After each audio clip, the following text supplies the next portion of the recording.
नमस्कार दोस्तों मुगल शासकों में शाहजहां के काल को कला और इमारत और जो वास्तुकला है उसकी दृष्टि से बेहतरीन काल माना जाता है।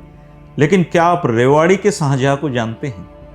अगर नहीं जानते हैं तो कोई बात नहीं है, क्योंकि भूले बिसरे लोगों की श्रृंखला में आज हम रेवाड़ी के शाहजहां पर बात करेंगे।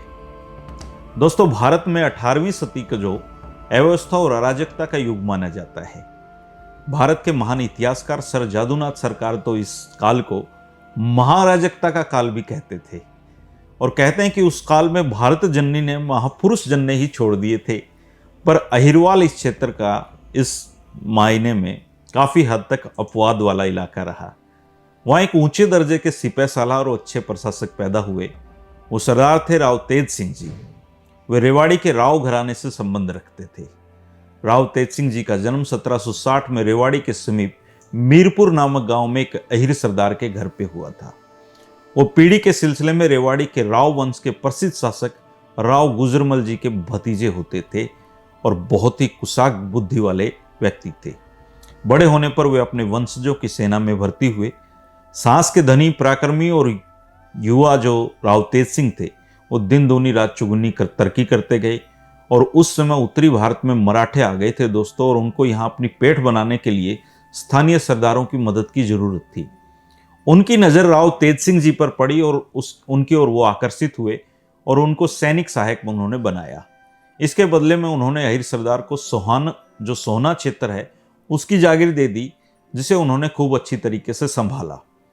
रेवाड़ी रियासत की बागडोर उस समय राव राम सिंह जी की जो विधवा रानी थी उनके हाथों में थी और रानी अकेली होने से घबराई रहती थी। उन्हें वास्तव में किसी भरोसेमंद सरदार की सख्त जरूरत थी और ऐसे बुरे समय में रानी की नज़र भी अपने रिश्तेदार सोना तावड़ू के युवा शासक राव तेज सिंह जी पर पड़ी। रानी ने उनको रेवाड़ी को भी संभालने की पेशकश की और राव तेज सिंह जी तुरंत रेवाड़ी आ गए। रियासत के बिगड़े हालातों को पूरी लगन और मेहनत से संभालने में जुट गए और जल्दी ही रानी को परिणाम भी दिखाए। उस समय जोकीराम नामक एक वैश्य सरदार होते थे और वो रानी मायाकोर की स्थिति से लाभ उठाकर बहुत शक्तिशाली बन गए थे। वह रोड़े अटकाने लगे थे राजकाज में। सबसे पहले तो राव तेज सिंह जी ने उनको मौत के घाट उतारा और इसके बाद धीरे धीरे के सारे जो सिर उठाने वाले लोग थे उनको ठिकाने लगा दिया।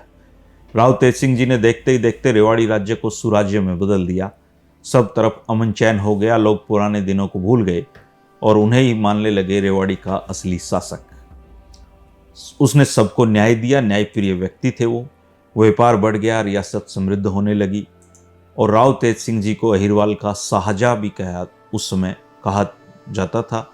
उन्होंने रामपुरा गांव में अपने रहने के लिए एक भव्य महल बनवाया जो आज भी है।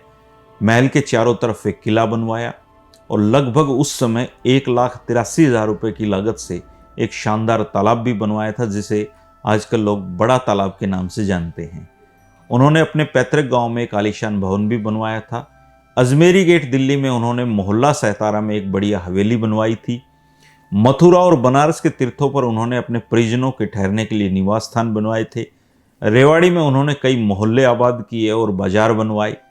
सन 1803 में रेवाड़ी के इतिहास का एक दुर्भाग्यशाली वो साल था। इस साल 30 दिसंबर के दिन दौलत राव सिंधिया ने उत्तरी भारत के बहुत सारे प्रांतों और राज्यों के साथ रेवाड़ी को भी अंग्रेजों के हवाले कर दिया। रेवाड़ी राज्य को जब्त कर लिया गया, लेकिन राव तेज सिंह की महानता को नज़रअंदाज नहीं कर पाए और उन्होंने 87 गांव की जागीर उनको दे दी। थोड़े समय के बाद 1823 में राव तेज सिंह जी की मृत्यु हो गई। और दोस्तों, इतिहास पुरुष राव तुलाराम जी इन्हीं राव तेज सिंह जी के पुत्र थे। तो ये थी दोस्तों अहिरवाल के एक शाहजहां राव तेज सिंह जी कहानी। हरियाणा के भूले बिसरे लोगों की श्रृंखला में हम ऐसे ही कहानी आपके सामने लेकर आते रहेंगे। शुक्रिया, नमस्कार।